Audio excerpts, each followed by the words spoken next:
Hi there, I'm Danny Flexen. Welcome to the latest edition of SecondsOut FLEXpectations.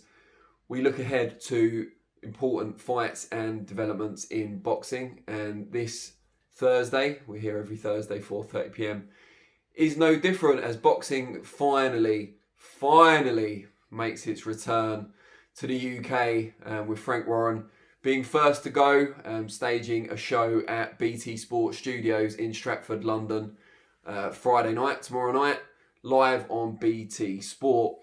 And the main event is a bit of a cracker, at least potentially. It pits Brad Foster, the British and Commonwealth Super Bantamweight champion, defending his titles against unbeaten challenger James Beech Jr. And it's something of a local derby as well, in that Foster is from Lichfield and Beech is from nearby Bloxwich, so kind of Midlands, battle for Midlands pride, if you like. Foster also, if he gets the win, will secure the Lonsdale belt, coveted Lonsdale belt, for keeps, having made the right number of successful defences. It's a really good fight. Foster is one of the more, I guess, underrated but impressive 22-year-olds in world boxing. He never really seems to get talked about with the real up-and-comers who are making their way towards world class. But Foster, albeit at domestic level, has been hugely impressive in the last year to 18 months. Beat Josh Well, no mean feat to gain the British title in the first place. And since then, aside from the draw with Lucian Reid, where he was frustrated for long periods, he's looked great, especially in the Lucian Reid rematch back in November, where he bullied a very, very talented boxer and someone who troubled him in their first fight. Just bullied him from start to finish, really, until Reid was pulled out midway by his corner. Really good fighter, Foster. He's from a kickboxing background, but he's really mature and composed in the ring for someone so young and without a lengthy or high-level amateur pedigree.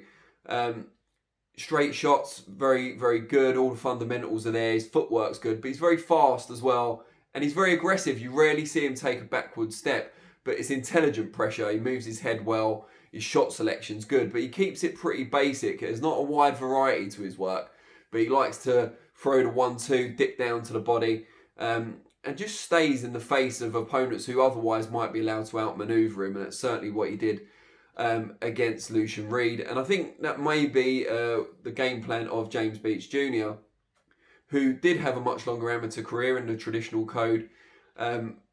Really, really light on his feet, good boxer, but in the kind of tighter fights that he's had, he's a former Midlands champion at both featherweight and super featherweight. He's tended to struggle towards the second half of fights in some cases, and also when opponents really put the pressure on him and get in his face, it's not always easy for him to get away. And he can bite down in his gum shield in exchange when he needs to, but he certainly shouldn't consider doing that against Foster, who's a big super bantamweight and can really punch.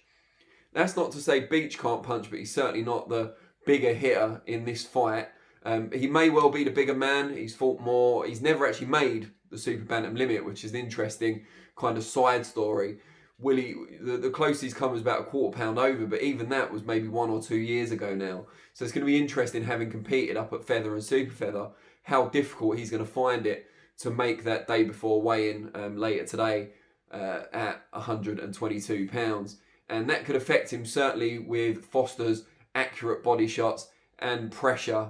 And later on in the fight as well, if he has struggled to make the weight, naturally bigger man could tire quicker. It's a really, pleasing fight. I think the styles will mesh well, but I can't really see past Brad Foster retaining his belts and gaining the Lonsdale belt for keeps by stopping James Beech Jr. sometime around halfway or a little bit later, either a normal stoppage or cuts or corner retirement, but I think he'll get the job done comfortably inside schedule. But Beech Jr, still only 23, will be able to come again. Chief support at BT Studio sees a prospect I'm incredibly high on, Hamzah Sheeraz, still only 21 years old, super welterweight, works with former European champion, world title challenger Terry Dunstan. Very mature, again similar to Foster, very mature for such a tender age. fought the kind of usual collection of fellow novices and experienced journeymen before he stepped up in his last fight in November against Ryan Kelly, former Midlands area champion, and just incredibly impressive, mature performance in that fight. Started off well behind the jab. He's around 6'3", Sheeraz, so can dictate quite well behind those long levers. But when Kelly decided to make it more of a war on the inside, which he thought would suit him better, Sheeraz was also able to hold his own in there, landed some lovely uppercuts in the trenches and got him out of there in impressive fashion. And Kelly's someone who's gone the distance with more experienced, more seasoned operators.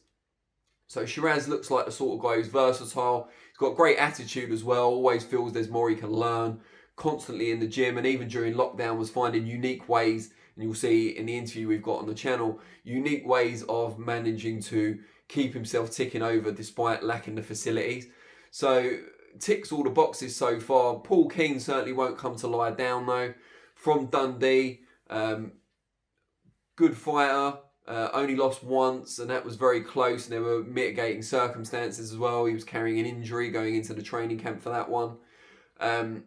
Again, not fought great people thus far, fought predominantly, maybe exclusively up in Scotland, but a good boxer, good technical operator, quite upright, good footwork, good movement, but 6'1", probably used to being the bigger man in the ring. Against Sheeraz, he won't be. He'll be giving up a couple of inches in height and probably a bit in reach. So that could prove a bit of a challenge for him as well. I just think Sheeraz is probably a little bit more used to the big stage. Obviously, there won't be fans in attendance, but it is live on BT Sport. It is a chief supporting contest, and you would expect Sheeraz to get the job done. Probably towards the later rounds in this one, but I don't see it going the distance.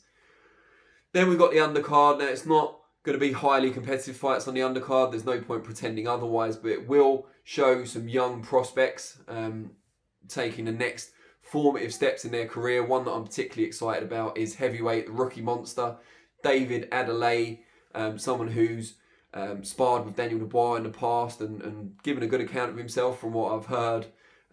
He's still very young, but was a really good amateur, particularly as a junior. Very good shot selection, defensively responsible, and a huge puncher as well. It's just what you need, another huge puncher, a huge punching heavyweight in the Frank Warren stable. But he'll be in action. I don't expect his fight to last beyond maybe even the first round. Looking at the opponent, and he's been stopped in the past and lost inside the distance in his last two fights as well. So clearly been brought in to make Adelaide look as devastating as possible, and I think he'll do that job very adequately. We've also got another heavyweight from Ukraine on the undercard, someone who's been training alongside Daniel Dubois at the Peacock Gym, someone that experienced trainer Martin Bowers thinks is a real find at 27 years of age, good amateur, but no one had picked him up properly as a pro, and they're really working with him. I think it's Dazmaru, I think his surname. I'd have to double check that, but again, I don't know loads about him. I was only kind of given the skinny on him this week, but been told that he's really, really technically adept and a good finisher as well. So again, I don't expect that one to go the full distance, but another chance to see someone who maybe we haven't had the chance to see on British TV before. So all in all, great to have boxing back, and I think the top two fights, certainly the main event, will really deliver. But I'd like to know what you guys think. You've heard my preview. Who are you picking to win the main two fights? Who are you most excited to see? And what do you make of the show as a whole in the first kind of step towards boxing returning on a full-time basis in the UK? I'll be back on Monday for Reflections at 4:30 PM, where I'm sure I'll be talking about this show in the aftermath. And back on next week, Thursday, same time for FLEXpectations. So send me your comments in below and I will respond to some of them. Really appreciate your time as always, and I will see you all soon. Cheers.